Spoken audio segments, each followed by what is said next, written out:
Did you know one emperor almost rebuilt the entire Roman Empire only to watch it crumble from an enemy he couldn't see?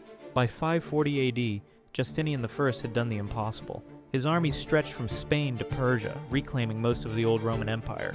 Then a microscopic killer arrived in Constantinople. The Justinianic plague struck like lightning.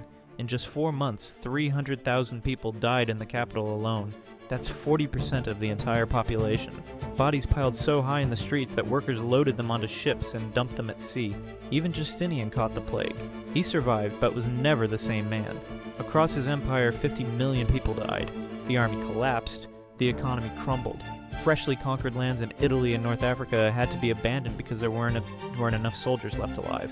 This plague didn't just end Byzantine dreams of Roman glory. It marked the true beginning of the Dark Ages. Scientists now know this was the same bacteria that would later cause the Black Death. One microscopic enemy destroyed what took centuries to build.